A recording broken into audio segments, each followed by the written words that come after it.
اعوذ باللہ السمیع العلیم العظیم الحفیظ بوجہ الکریم وسلطانہ القدیم من الرجس الخبیث المخبث الشیطان اللعین الرجیم وقبیلہ ونفخہ ونفسہ وہمزہ بسم اللہ الرحمن الرحیم۔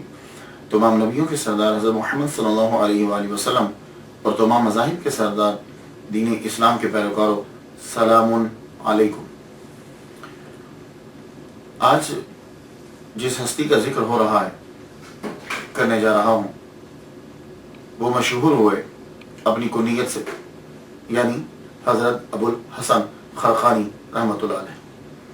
چونکہ ذکر ہوا تھا بایزید بسطامی رحمۃ اللہ علیہ کا اس سے پہلے، تو حضرت بایزید بسطامی رحمۃ اللہ علیہ سے ایک خاص تعلق ہے ان کا، اس لیے میں نے ان کے بعد ان کا ذکر کیا۔ حضرت ابو یزید بسطامی رحمۃ اللہ علیہ سے ان کا کیا تعلق ہے اور میں ان کے بعد ان کا ذکر کیوں کر رہا ہوں؟ اصل میں یہ پیدا ہوئے ہیں 89 years after حضرت ابو یزید بسطامی رحمۃ اللہ علیہ کے، 89 years after۔ تو بہت وقفہ ہے، تو پھر تعلق کیسے ہوا؟ تعلق اس طرح ہے کہ حضرت ابو یزید بسطامی رحمۃ اللہ علیہ جب اپنے شہر سے چلتے، شہر سے چل کے دھستان کے قبرستان میں جہاں شہداء کی قبریں تھیں، وہاں فاتح پڑھنے کے لیے سال کے بعد جایا کرتے تھے۔ تو رستے میں پڑتا تھا خرقان، تو خرقان میں کھڑے ہو جاتے۔ اس شہر کی اور اس قریے کی کوئی ریپوٹیشن اچھی نہیں تھی، زیادہ تر چور رہتے تھے یہاں، اور آپ لوگ رک جاتے، آپ رکتے، رک کے یوں سانس انہیل کر اندر کھینچتے، سانس جیسے کوئی آدمی پھول کی خوشبو کو سونگتا ہے یا عطر کی شیشی کو سونگتا ہے۔ مریدوں نے پوچھ لیا، حضور طریقہ ہے آپ کا ہر سال، جو ہی آپ قبرستان جاتے ہیں تو یہاں رک کے سانس کیوں کھینچتے ہیں؟ کہنے لگے اس سرزمین خرقان سے ایک مرد کی خوشبو آتی ہے، آئے گا تو ہمارے بعد، لیکن آپ نے نام بھی بتا دیا، کہا نام اس کا علی، پیشہ بھی بتا دیا، کہا کاشتکاری کرے گا، اہل و عیال ہوں گے، اور ہم سے وہ مرتبے میں 3 گنا زیادہ ہوگا۔ اللہ اکبر جل شانہ۔ اور اس تذکرے، اس کا ذکر مولانا روم نے مثنوی شریف میں بھی کیا ہے، ایک پورا باب باندھا ہے، اور بالکل جو میں ترجمہ کر رہا ہوں وہ انہوں نے فارسی میں کہا ہے، اور یہی ہوا۔ اور ایک اور طریقہ، یعنی ایک اور طرح سے بایزید بسطامی رحمۃ اللہ علیہ سے ان کا تعلق، ابو الحسن خرقانی رحمۃ اللہ علیہ کا، وہ کیا ہے؟ وہ تعلق بیعت کا تعلق جو ہے، اس سلسلے کا تعلق بنایا جاتا ہے۔ کہتے ہیں کہ خواجہ ابو الحسن مرید مولانا ترک توسی رحمۃ اللہ علیہ کے، اور وہ مرید ہیں خواجہ آرابی کے، اور وہ مرید ہیں خواجہ مغربی کے، اور وہ مرید تھے ابو یزید بسطامی رحمۃ اللہ علیہ۔ تو یعنی اس طرح سے بھی ان کے ساتھ تعلق جو ہے وہ آپ کا جوڑ دیا گیا۔ حضرت ابو یزید بسطامی رحمۃ اللہ علیہ کا وصال مبارک ہوا ہے 261 ہجری میں، اور ابو الحسن خرقانی رحمۃ اللہ علیہ پیدا ہوئے ہیں 350 ہجری میں۔ تو یوں ابو الحسن خرقانی رحمۃ اللہ علیہ 89 ایئرز بعد پیدا ہوئے۔ تذکرۃ الاولیاء میں 39 سال لکھا ہے کہ 39 سال کے بعد پیدا ہوئے، تو یہ کاؤنٹنگ کے حساب سے صحیح نہیں ہے، میں ان سے اختلاف نہیں کرتا، لیکن اگر وہ 261 ہجری میں ابو یزید بسطامی رحمۃ اللہ علیہ دنیا سے رخصت ہوئے ہیں اور یہ 350 ہجری میں پیدا ہوئے ہیں، تو آپ خود ہی گن لیجیے۔ تو اس لیے میں جب بھی سن بیان کرتا ہوں تو میں عرض یہ کرتا ہوں، دیکھو بھائی اس کے اندر فرق ضرور ہوگا، کیونکہ یہ پرانی جتنی صدیاں گزری ہیں وہاں شروع کے سن پہ تو دھیان دیا ہی نہیں جاتا، جب وہ مشہور ہوتے ہیں تو تب ذرا سا دھیان دیا جاتا ہے۔ تو اس لیے اگر 1-2 سال فرق پڑتے ہیں تو آپ یہ نہ کہیں فلاں صاحب نے یہ لکھ دیا، انہوں نے غلط لکھا، اب ان کے خلاف فتوے لگانے شروع کر دیں، ایسا ہرگز نہیں۔ وہ صرف ہر ایک کی اپنی ریسرچ ہوتی ہے، اس ریسرچ کے مطابق وہ اپنے صحیح نتیجے پہ پہنچا ہوتا ہے۔ تو حضرت ابو الحسن خرقانی رحمۃ اللہ علیہ، آپ کا نام جو ہے اصلی نام علی ہے، علی جعفر کے بیٹے اور وہ سلیمان کے بیٹے، لیکن ایک جگہ میں نے جعفر کی جگہ پہ احمد پڑھا ہے، کہ یعنی ابو الحسن خرقانی رحمۃ اللہ کے والد گرامی کا نام جعفر نہیں ہے، احمد ہے، لیکن God knows better۔ اور آپ اپنی کنیت ابو الحسن کی وجہ سے جو ہے وہ مشہور ہوئے۔ اور جائے ولادت آپ کی کون سی ہے؟ اب ایران کے ملک ایران جو ہے، اس کے صوبہ سمنان اور اس کا ضلع ہے خرقان، وہاں آپ جو ہے وہ پیدا ہوئے۔ ایران ملک، صوبہ سمنان، اس کا ضلع ڈسٹرکٹ خرقان، وہاں جو ہے وہ آپ پیدا ہوئے۔ 350 ہجری میں آپ پیدا ہوئے ہیں اور 425 ہجری میں آپ کا جو ہے وہ وصال ہوا، تو معلوم ہوا کہ آپ کی ٹوٹل عمر جو ہے وہ 75 ایئرز ہے، 75 سال آپ نے اس زمین کے اوپر جو ہے وہ گزارے۔ میں جب بھی کبھی کسی ولی کی زندگی بیان کرتا ہوں تو سب سے پہلے میں یہ تلاش کرتا ہوں کہ انہوں نے تحصیل علم کہاں کیا۔ کیوں؟ اس لیے کہ ہمارا یہ دعویٰ ہے کہ ہمارے جتنے بھی اولیاء کرام ہیں کوئی بھی ان میں جاہل نہیں ہے۔ اللہ تعالیٰ نے جس کو اپنا دوست بنایا، جاہل کو دوست نہیں بنایا، اور جب دوست بنا لیا تو جاہل رہنے نہیں دیا۔ تو میں سب سے پہلے یہ تلاش کرتا ہوں کہ انہوں نے تحصیل علم کہاں سے کیا۔ تو ابو الحسن خرقانی رحمۃ اللہ علیہ نے قرآن اور حدیث کہاں سے پڑھی؟ تو آپ نے کسی بھی مدرسہ سے جا کر قرآن اور حدیث کا علم نہیں لیا، آپ مادر ذات ولی ہیں۔ دیکھیے کہ جب باجزید بستامی رحمۃ اللہ علیہ 89 ایئرز پہلے آپ کی ولادت کی خبر دے رہے ہیں تو یہ آپ کی ولایت کی نشانی ہے۔ اور آپ فرماتے ہیں کہ میں اپنے ماں کے پیٹ میں تھا تو مجھے معلوم تھا چیزوں کا، کئی چیزیں مجھے یاد ہیں۔ تو تکوینی ولی جسے کہا جائے، ٹرمینالوجی کے اندر کہا جائے گا کہ یہ تکوینی ولی ہے۔ تکوینی ولی وہ ہوتا ہے کہ جو پڑھ کے نوافل پڑھ کے نہیں بنتا، اللہ تعالیٰ کی عطا ہوتی ہے اور اللہ تعالیٰ عطا فرما دیتا ہے اسے، اور وہ پیدائشی ولی ہوتا ہے۔ ابو الحسن خرقانی رحمۃ اللہ علیہ یہ نقش بندیوں اور مجددیوں کے 7ویں امام ہیں۔ یہ سن لیجئے، نقش بندیوں اور مجددیوں کے 7ویں امام ہیں، یہ پیشوا ہیں۔ تو آپ پیدائشی طور پر جو ہے وہ ولی، تو گویا کہ گھر کے اندر ہی آپ کو بنیادی چیزیں جو ہیں وہ ملتی جا رہی ہیں۔ لیکن ہم یہ نہیں کہہ سکتے کہ فلاں مدرسے میں پڑھا، فلاں استاد کے شاگرد تھے یہ۔ ہاں، یہ آپ کا طریقہ تھا کہ جب آپ پر نماز فرض ہو گئی تو پھر آپ کیا کرتے تھے؟ عشاء کی نماز وہ جو ہے خرقان میں آپ ادا کرتے اور اس کے بعد آپ چلتے باجزید بستامی رحمۃ اللہ علیہ کے روزہ کی طرف آپ چلتے۔ باجزید بستامی رحمۃ اللہ علیہ کے روزے کے اوپر جا کر مراقبہ فرماتے آپ۔ جب آپ مراقبہ کرتے وہاں تو مراقبہ کے بعد، فاتحہ کے بعد آپ دعا مانگتے۔ اب دعا مانگتے ہیں، اے اللہ جو فضل تو نے ابو یزید بستامی رحمۃ اللہ علیہ کو دیا ہے وہ ابو الحسن کو بھی عطا فرما۔ پھر آپ واپس الٹے پاؤں واپس آتے۔ اب جا کر دیکھ لیجیے آپ کہ بستام اور خرقان کا کتنا فاصلہ ہے، سمجھ آ گئی؟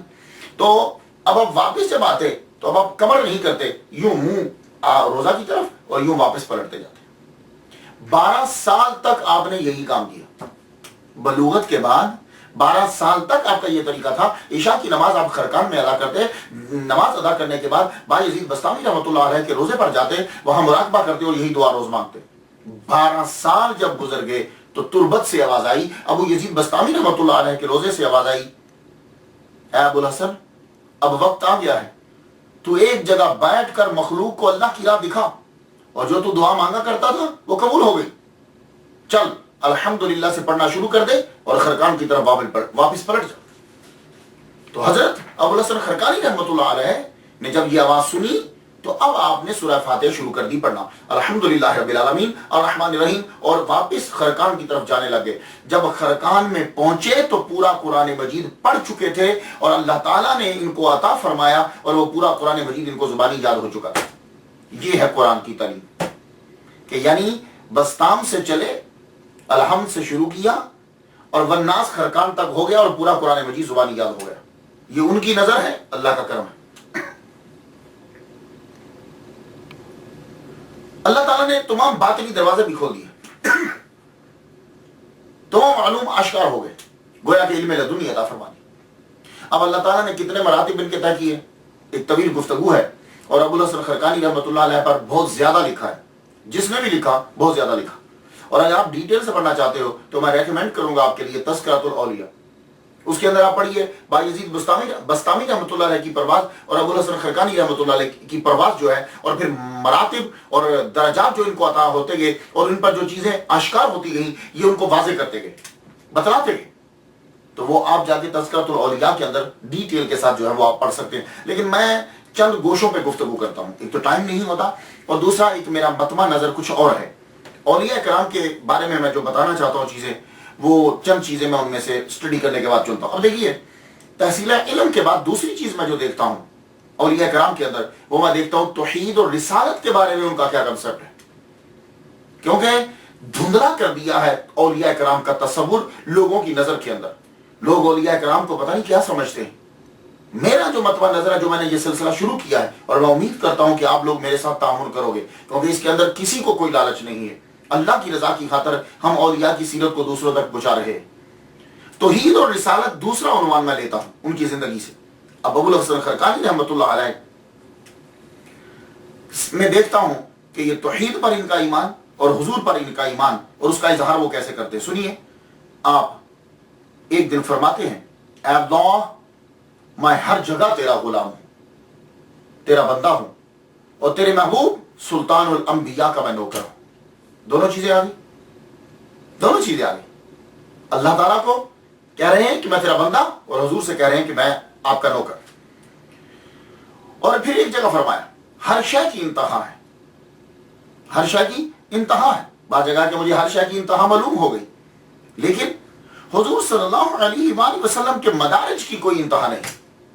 یہاں وہ تسلیم کر گئے کہ محمد مصطفیٰ صلی اللہ علیہ وسلم سب سے افضل ہے. حضور کے مدارج کی کوئی انتہا نہیں، اور اللہ کی مغفرت کی بھی کوئی انتہا نہیں. تو یہاں خدا تعالیٰ کو غفور و رحیم تسلیم کر لیا. اور پھر ایک جگہ یوں اقرار اور اظہار کیا، اور یہ بالکل رسالت پر ایمان، مکمل ایمان. کہتے ہیں کہ ابو الحسن اس قافلے میں شامل ہے جس میں سب سے آگے اللہ ہے، پھر میرے سردار، میرے پیشوا حضرت محمد مصطفیٰ صلی اللہ علیہ وسلم ہے، اللہ کا کلام، سنت رسول، پھر صحابہ اور فقہائے اعظام، اور وہ لوگ بہت ہی بانصیب ہیں جو اس مبارک قافلہ میں شامل ہیں. یہ سنتے جائیے گا، اور جب ان چیزوں کو آپ سن لیں تو پھر کبھی کسی کی بات مت سنیے گا کہ اس نے کہا کہ میں یہ نہ. آپ کہہ رہے ہیں کہ میرے قافلے کا سردار سب سے آگے اللہ پاک ہے، اور مخلوق میں اللہ کے بعد محمد صلی اللہ علیہ وسلم، پھر صحابہ کرام، پھر فقہا.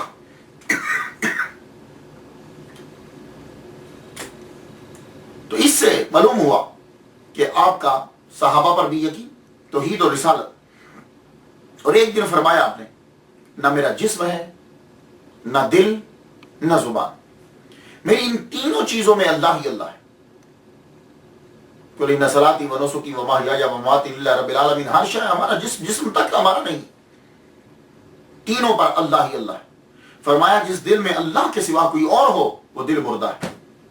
یہاں سے پتا چلا کہ وہ فنا فی توحید ہے.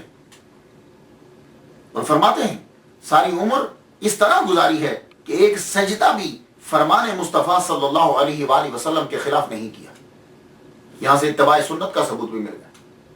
اور یہ سب کچھ آپ پڑھنے کے بعد جو میں نے آپ کو مختصر پیش کیا ہے، کیا کوئی کہہ سکتا ہے کہ انہوں نے یہ کہا ہو کہ میرا مرتبہ حضور سے زیادہ ہے؟ لا حول ولا قوت الا باللہ العلی العظیم. تو یہ چیزیں آپ لوگ بھی یاد رکھیے. یہ سرمایہ ہے ہمارا، یہ فیوز و برکات کا منبع ہے، اور ہم نے لوگوں کو کلیئر بتانا ہے کہ انہوں نے کیا کہا. اور صحابہ کے متعلق آپ کا عقیدہ ابو الحسن خرقانی رحمۃ اللہ کا یہ تھا. آپ فرماتے ہیں کہ ہر وقت حضرت ابوبکر صدیق رضی اللہ تعالیٰ عنہ کا دل خدا تعالیٰ کی یاد سے بھرا رہتا تھا، یعنی کبھی غافل نہیں ہوا. اور حضرت عمر رضی اللہ تعالیٰ عنہ کے دل، اس کے اندر اللہ تعالیٰ کی حیبت ہوتی تھی ہر وقت. اور حضرت عثمان غنی رضی اللہ تعالیٰ عنہ کے دل میں ہر وقت رب تعالیٰ کی شرم و حیا. اور حضرت مولا علی رضی اللہ تعالیٰ عنہ کوئی ایسا لمحہ نہیں کہ جب انہوں نے اللہ تعالیٰ کے نور کا مشاہدہ نہ کیا. لو، یہ انہوں نے چاروں صحابہ پر اپنے ایمان کو واضح کر دیا. اللہ تعالیٰ نے ان کو مقام عطا فرمایا.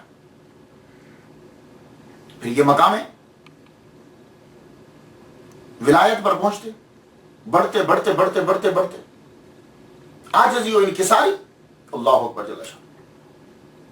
اور یہ ایک اور بیسک چیز ہوتی ہے ولی کامل میں، وہ عاجزی و انکساری اس کے اندر ہوگی. معاشرے کے جو عام لوگ ہیں وہ ان کے سامنے کبھی اکڑے گا نہیں. معاشرے کے عام لوگوں کی بھی وہ اتنی ہی عزت کرتا ہے، اور کبھی بھی وہ اپنے مرتبے کا اظہار نہیں کرے گا. یہ بات یاد رکھیے. آج کے لوگ، ہم لوگ ہیں صوفی نہیں ہیں لیکن خود کو صوفی کہلاتے ہیں. ہم پیر کے مرتبے پر بیٹھنے کے قابل نہیں ہیں لیکن ہم زور و شور سے کہتے ہیں اور ان لوگوں کو دیکھیے ابوالحسن خرقانی رحمۃ اللہ علیہ کو 7 دن تک آپ کی خانقاہ میں کچھ پکا نہیں ہے، کچھ آئے ہی نہیں، 7 دن روزے سے گزر گئے۔ 8ویں دن ایک صاحب آئے، آٹا اٹھایا ہوا اور بکری ایک، کہا کہ یہ میں صوفیاء کے لیے لایا ہوں، خانقاہ میں صوفیاء کے لیے لایا ہوں۔ تو معلوم ہے ہم نے کیا کہا؟ آپ نے کہا بھائی میں تو صوفی نہیں ہوں، جو تم میں سے صوفی ہے، جس کی ہمت ہے وہ اٹھ کے لے لے۔ اس شخص کو وہ دونوں چیزیں واپس لے جانا پڑے، یہ عاجزی و انکساری۔ 40 سال کے مجاہدے کے بعد آپ کا امتحان ہوتا ہے۔ یہ دولت، عورت اور شہرت، یہ 3 چیزیں ایسی ہیں جو انسان کو بڑے مرتبے سے نیچے گرا دیتی۔ 40 سال آپ نے مجاہدہ کیا، اس کے بعد آپ کا امتحان ہو رہا۔ کھیتی باڑی، ایک باغ بھی تھا آپ کا، درخت لگانے کے لیے زمین کو کھودا، نیچے سے چاندی نکل آئی، اس جگہ کو چھوڑ کے دوسری جگہ پہ پہنچے، اس جگہ کو کھودا، وہاں سے سونا نکل آیا، تو اس جگہ کو چھوڑا، آگے بڑھے، تیسری جگہ کھودنے لگے، وہاں سے ہیرے نکل آئے، ایک دم سے سجدے میں گر گئے، پروردگار عالم مجھے دولت نہیں چاہیے، یا اللہ مجھے تیرا فضل چاہیے، تیرا کرم چاہیے۔ یہ ہے اولیاء کرام، مجھے تیرا کرم چاہیے۔ اور آپ کا مرتبہ، اللہ اکبر جل شانہ، مرتبہ آپ کا اتنا ہے کہ ایک مرتبہ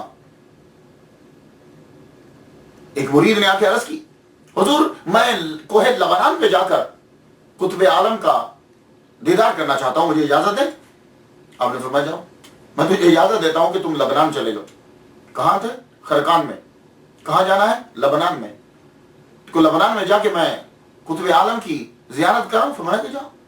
یہ بیچارہ کتنا سفر کیا ہوگا اس نے، خرقان سے، ایران سے لبنان پہنچا۔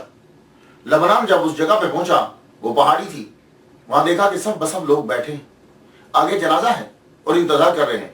کہا جنازہ ہے تو پڑھاؤ۔ کہا نہیں، قطب عالم تشریف لائیں گے، ہر 5 نمازوں میں وہ آتے ہیں روزانہ، امامت وہی کرواتے ہیں، تو جنازہ بھی وہی پڑھائیں گے۔ انتظار کو، یہ ظہر کا وقت ہے، امام آئے، امام جب آئے پہلے نماز پڑھائی، پھر جنازہ آگے لایا گیا، جنازہ پڑھایا، اور جب وہ مڑ کے جانے لگے تو یہ مرید دیکھ کر حیران رہ گیا کہ وہ تو ابوالحسن خرقانی رحمۃ اللہ علیہ ہیں، ایک دم سے غش کھا کے گر گیا۔ جب ہوش آیا تو عصر کا وقت بالکل قریب تھا، عصر کا وقت قریب تھا، پھر اسی طرح صف لگی، یہ اگلی صف میں قریب بیٹھ گیا۔ جو ہی پھر وہ امام ابوالحسن خرقانی رحمۃ اللہ علیہ ظاہر ہوئے، نماز پڑھا کے جانے لگے تو دامن پکڑ کے رو پڑا، حضور میں شرمندہ، میں نہ تھی، مجھے کیا معلوم کہ قطب عالم میرا پیر ہی ہے، میں اپنے پیر کو چھوڑ کر میں دوسری جگہ پہ چلا گیا۔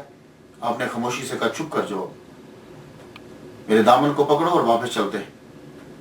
طے زمانی ایک دم سے خرقان پہنچے اور فرمانے لگے، سنو، جب تک میں زندہ ہوں تم نے یہ بات کسی کو نہیں بتائی۔ یہ قطب عالم ہوتا کیا ہے؟ اب یہ اصطلاح ایک آ گئی، ایک نام آ گیا، تو بڑی تیزی کے ساتھ جلدی سے بتاتا جاؤں آپ کو۔ میں نے ابن عساکر میں پڑھا کہ 300 اولیاء، 30 ابدال، 7 اوتاد، 5 اقطاب اور 1 قطب عالم۔ پھر سن لیجیے، 300 اولیاء پوری دنیا میں، 300 اولیاء، 30 ابدال، 7 اوتاد، 5 اقطاب اور 1 قطب عالم۔ تو قطب عالم یوں سمجھ لیجئے کہ جیسے کسی ملک کا وزیر اعظم یا صدر ہوتا ہے، یعنی جو سب سے بڑا جس ملک میں ہے، تو وہ قطب عالم ہوتا ہے۔ اور قطب عالم کے لیے طے زمانی کوئی چیز نہیں ہے، یہ مسافت، یہ سفر کوئی معنی نہیں رکھتا، وہ چشم زدن کے اندر پوری دنیا کا سفر کر سکتا ہے قطب عالم۔ اب آپ نے دیکھا کہ 5 نمازیں یہ وہاں جا کے پڑھاتے ہیں لبنان میں، اور قطب عالم، اللہ اکبر۔ اور یہ بچپن میں بھی ایسا ہوتا تھا ان کے لیے، کبھی کبھی خرقان سے 1 سیکنڈ میں پہنچ جاتے تھے، بس آپ چشم زدن میں پہنچ جایا کرتے تھے۔ اللہ اکبر جل شانہ، اللہ تعالیٰ نے ان کو اتنا مرتبہ عطا فرمایا۔ اور ابوالحسن خرقانی رحمۃ اللہ علیہ چونکہ یہ نقشبندیوں اور مجددیوں کے امام ہیں، پیشوا ہیں ساتھ، تو یہ سماج و قوالی ہے نا، نقشبندیوں میں نہیں ہوتی ہے، قادریوں میں بھی نہیں ہوتی، یہ چشتیوں میں زیادہ تر ہوتی ہے، ایک سلسلہ ہے تبلیغ کا، جیسا بھی اندازہ ہوگا۔ یہ سما جو ہے ایک متنازع مسئلہ ہے، لیکن میں آپ کو بتا دوں، ابوالحسن خرقانی رحمۃ اللہ علیہ جو فرمایا کرتے تھے کہ سما کے ذریعے نہیں، تم قرآن کے ذریعے سے خدا کی تک پہنچو، تو قرآن پڑھنے کو بڑا ترجیح دیتے تھے کہ زیادہ سے زیادہ جو ہے وہ قرآن مجید کو پڑھو، اور فرمایا کرتے تھے کہ سماع اس کے لیے جائز ہے، قوالی اس کے لیے جائز ہے کہ جو عرش سے لے کر تحت الثری تک ہر شے کو ایک نظر سے دیکھ رہا ہو۔ سن لیجئے، یہ آج کی قوالی تو اس پائے میں پہنچتی ہی نہیں ہے۔ تو میں اس کی تشریح یوں کرتا ہوں کہ سماع مخصوص ارشادات، مخصوص آلات، مخصوص لمحات، مخصوص حضرات میں ہوتا ہے، بس۔ یہ تو قوالی آج کی جو ہے یہ تو فراڈ ہے، گانا ہے سراسر۔ وہ جو قوالی کیا بھی کرتے تھے نا، جو سماع جن اولیاء کرام کے سماع ہوتا تھا، ذرا پلیز اسے پڑھ لیجئے۔ وہ کیا ہوتا تھا؟ وہ لوگ خود باوضو ہوتے تھے، شرع کے پابند ہوتے تھے، محفل میں کسی بچے کو بیٹھنے کی اجازت نہیں ہوتی تھی، اور سننے والے بھی باشرہ ہوتے تھے، اور کلام بھی مخصوص ہوتا تھا۔ یہ کلام نہیں ہوتا تھا۔ تو آپ زیادہ تر ترجیح جو ہے وہ اسی کو دیا کرتے تھے۔ اور پھر ایک اور بات جو اولیاء کرام میں دیکھتا ہوں، وہ یہ دیکھتا ہوں کہ میرا یہ یقین ہے کہ جو جتنا اللہ کے قریب ہوگا وہ اتنا ہی اس کے بندوں کی خدمت بھی کرے گا، اس کے لیے آسانی کرے گا۔ تو میں اسٹڈی کرتے ہوئے خدمت خلق دیکھتا ہوں کہ اس ولی کامل کے اندر یہ چیز، یہ صفت ہے، کیوں ہمیں آج کے دور میں یہ چاہیے۔ تو خدمت خلق حضرت ابوالحسن خرقانی رحمہ اللہ تعالیٰ کے اندر ہم اس چیز کو دیکھتے ہیں۔ تو آپ نے بھی خانقاہ بنائی ہے، لنگر خانہ کھولا ہے، اور ہر ولی کا یہ طریقہ ہوتا ہے۔ لیکن ابوالحسن خرقانی رحمۃ اللہ علیہ کا خاص جملہ سماعت کر لیجئے اس کے اندر۔ آپ فرماتے ہیں کہ 24 گھنٹوں میں کسی مومن کو جو تکلیف نہ دے، گویا کہ وہ حضور کی محبت میں رہا ہے۔ یعنی رات اور دن میں کسی بھی مسلمان کو تکلیف نہیں دی تو گویا کہ وہ حضور کی محبت میں رہا، اور جس نے رات اور دن 24 گھنٹے کے اندر کسی لمحے بھی کسی مومن کو تکلیف دے دی، اس نے اس دن کی ساری عبادت کو ضائع کر دیا۔ اللہ اکبر جل شانہ۔ یہ ہیں ولی کامل جن کو ہم پیر کہتے ہیں۔ یہ ہیں کہ ایک مومن کو تکلیف دے دی تو پورے دن کی عبادت جو ہے وہ ضائع ہو گئی۔ تو فرماتے ہیں اللہ سے دوستی کا دعویٰ اس شخص کا جھوٹا ہے کہ جس کو اس کی مخلوق سے پیار نہیں۔ تم کہتے ہو کہ میں اللہ سے پیار کرتا ہوں اور اس کی مخلوق سے نفرت کرتے ہو، یہ دعویٰ تمہارا جھوٹا ہے۔ اور مہمان یہ بھی خدمت خلق میں آتا ہے۔ مہمان جب کسی کے گھر میں آ جاتا ہے تو حضرت ابوالحسن خرقانی رحمۃ اللہ علیہ نے یہ فرما دیا ہے کہ مہمان جب تمہارے گھر میں آ جائے تو سارے جہان کی نعم، یعنی جسے اردو میں نعمتیں کہتے ہیں، سارے جہان کی نعمتیں ایک لقمہ بنا کر اگر اس مہمان کے منہ میں دے دی جائے، یعنی اس کو پیش کر دی جائے کھانے کے لیے، سارے جہان کی نعمتیں، تو تب بھی حق ادا نہیں ہوگا۔ یہ ہے ولی کام۔ اس لیے ہم انہیں مانتے ہیں۔ اس لیے میں کہتا ہوں کہ if you want to change your life, listen and read the stories of friends of Allah۔ اس لیے میں کہتا ہوں کوئی چیز کلک کر جائے گی آپ کو، اس لیے شامل ہو جائیے آپ میرے ساتھ تاکہ ہم یہ پیغام آگے تک پہنچا سکیں۔ تقویٰ کے بارے میں پڑھا جاتا ہے، سنا جاتا ہے کہ تقویٰ ہے کیا۔ مختلف لوگوں نے مختلف تعریف کی ہے۔ حضرت ابوالحسن خرقانی رحمۃ اللہ علیہ کیا فرماتے ہیں؟ فرماتے ہیں کہ تقویٰ کیا ہے؟ اس طرح زندگی بسر کر کہ کرامن کاتبین کو واپس بھیج دے۔ اب اس چیز کو ذرا سمجھیے گا۔ اس طرح زندگی بسر کر کہ کرامن کاتبین، یعنی یہ دونوں فرشتے بیٹھ بیٹھ کے یہ تک ان کی ضرورت ہی نہ رہے، واپس چلے جائے۔ اگر ایسا نہیں تو رات کے وقت ان کے ہاتھ سے دیوان لے لیں، اور اگر یہ بھی نہیں کر سکتے تو کم از کم یہ تو کرو کہ جب فرشتے واپس جائیں اللہ کے پاس تو یہ کہیں کہ وہ نیکی اس نے کی تھی۔ یعنی تیری زندگی اس طرح کی ہونی چاہیے، ضرورت ہی نہ رہے، ڈائریکٹ تیرا رابطہ اللہ تعالیٰ سے، اور اللہ تعالیٰ کا ہر کام تو کر رہا اور فنا ہو اس کی توحید کر۔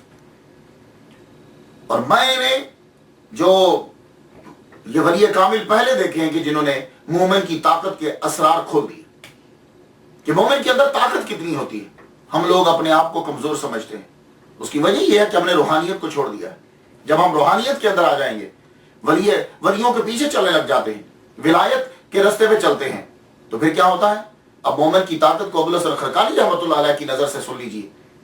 آپ فرماتے ہیں، ابوالحسن خرقانی رحمۃ اللہ علیہ نے فرمایا، کہتے ہیں کہ ایک مومن کو، ظاہر یہاں مومن سے مراد ولی کامل ہے، ایک مومن کو 40 فرشتوں کی ہیبت عطا کی جاتی ہے، یعنی اس کے اندر جو پاور ہوتی ہے وہ 40 فرشتوں کی ہیبت اور دبدبہ عطا کیا جاتا ہے، اور یہ ہیبت پوشیدہ رکھ دی جاتی ہے تاکہ بندوں کے ساتھ میل جول جو ہے وہ رہے۔ سب سے پہلے انہوں نے یہ سر کو کھول دیا کہ ایک مومن کے اندر 40 کم از کم 40. اور آپ نے فرمایا یہ ابو الحسن خرقانی رحمۃ اللہ علیہ مجددیوں اور نقشبندیوں کے ساتھ میں پیشوا کہتے ہیں کہ 3 جگہیں ایسی ہیں کہ فرشتے ہیبت کھاتے ہیں، یعنی ڈرتے ہیں، خوف لاتے ہیں. کس سے؟ ہم سے، آپ سے، ہم لوگوں سے نہیں. یہ ولی کامل کی بات ہو رہی.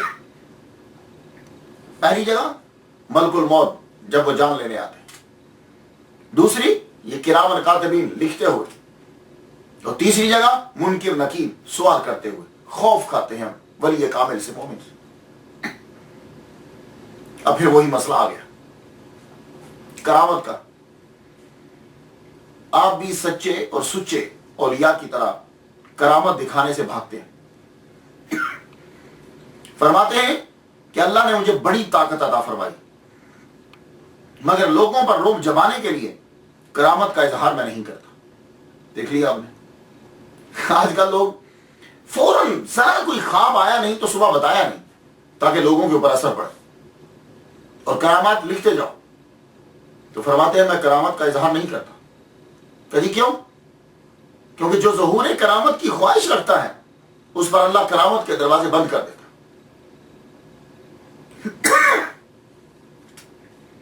مجھے ان کی سیرت پڑھنے سے ایک نئی چیز ملی. 700 ہجری کے بعد زیادہ یہ چیز دیکھی گئی. وہ کیا ہے؟ خضر علیہ السلام سے ملاقات کرنا.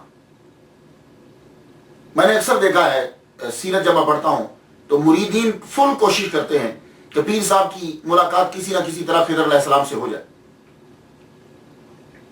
وہ ایک اعزاز سمجھتے ہیں. لیکن یہ واحد ولی کامل ہے کہ یہ تصور میں نے ان کے یہاں دیکھا. ایک آدمی 60 سال سے عبادت کرتا رہا، ان کا مرید ہے، اور ایک دن آ کے عرض کرنے لگا حضور میرا من چاہتا ہے، میں خضر علیہ السلام سے ملاقات کرنے کو میرا دل چاہتا ہے. تو معلوم ہے آپ نے کیا فرمایا؟ آپ نے فرمایا چلو تم نے ساری زندگی کی عبادت کو ضائع کر دی. وہ آدمی کیا کہہ رہا ہے؟ مرید کیا کہہ رہا ہے کہ میرا دل چاہتا ہے کہ میں خضر علیہ السلام سے ملوں. آپ نے فرمایا تم نے 60 سال کی عبادت جو تم نے کی ہے وہ تم نے ضائع کر دی ہے. اب اس کے ازالے کے لیے جاؤ، مزید عبادت کرو. تو تم نے اتنی عرصے عبادت کرنے کے بعد پھر بھی ایک مخلوق سے ملنا چاہا. تیرے من میں خالق کی طلب کیوں نہیں پیدا ہو؟ یہ ایک نیا کنسپٹ ہے جو میں حضرت ابو الحسن خرقانی رحمۃ اللہ علیہ میں دیکھ رہا ہوں. ادروائز ہر ایک کی آرزو ہوتی ہے کہ میں حضرت خضر سے ملوں، میں حضرت خضر سے ملوں. تو آپ فرماتے ہیں پھر بھی مخلوق کا ہی تصور آیا. کرامت دکھائی جاتی ہے ایمان کو مضبوط کرنے کے لیے یا حقیقت کا اظہار کرنے کے لیے. تو آپ سے بھی کبھی کبھی کرامت ظاہر ہوئی، لیکن اس لیے نہیں ظاہر ہوئی کہ لوگوں پہ دبدبا بیٹھے. ایمان مضبوط ہو لوگوں کا. آپ اپنی خانقاہ میں جلوہ فرما ہیں، خانقاہ میں بیٹھے ہوئے شیخ المشائخ حضرت عبداللہ داستانی رحمۃ اللہ علیہ تشریف لائے. جب وہ خانقاہ میں آئے انہوں نے آتے ہی کیا کیا؟ مریدین بیٹھے ہوئے، ان کے سامنے تشت پڑا ہوا ہے، تشت ٹرے، اس میں پانی ہے. آپ نے یوں ہاتھ ڈال کے ایک مچھلی نکال دی. حضرت موڈ میں تھے. حضرت ابو الحسن خرقانی رحمۃ اللہ علیہ، آپ کے سامنے تندور چل رہا تھا جس میں روٹیاں لگاتے ہیں. آپ نے اس کے اندر ہی ہاتھ ڈال دیا. ہاتھ ڈال کے جب نکالا تو زندہ مچھلی. فرمایا کہ پانی میں سے نکالنا کوئی بڑی بات نہیں ہے، ہم نے جلتی ہوئی آگ میں سے مچھلی نکال دی. اس سے مریدوں کا ایمان اور مضبوط ہو گیا. ابو الحسن خرقانی رحمۃ اللہ علیہ کا نام آئے اور محمود غزنوی کا ذکر نہ ہو تو یہ محمود غزنوی کے لیے بہتر نہیں ہے. تو تاریخ کے کچھ اوراق جو ہے ان پر ظلم ہو جائے گا. محمود غزنوی اس کو بڑا شوق تھا کہ جتنے بڑے بڑے لوگ ہیں جیسے کہ ابو علی سینا، اسکالرز بڑے بڑے، یہ میرے دربار میں رہیں. اس نے قاصد بھیجے حضرت ابو الحسن خرقانی رحمۃ اللہ علیہ کے پاس کہ ان سے جا کے کہو کہ محمود غزنوی آپ کو ملنا چاہتا ہے اور آپ میرے دربار میں تشریف لائیں. اور یہ بات محمود غزنوی کو معلوم تھی، یہ اسے معلوم تھی کہ وہ میرے دربار میں نہیں آئیں گے. تو کہنے لگا جب وہ یہ کہیں کہ میں نہیں جاتا تو ان کے سامنے یہ آیت پڑھنا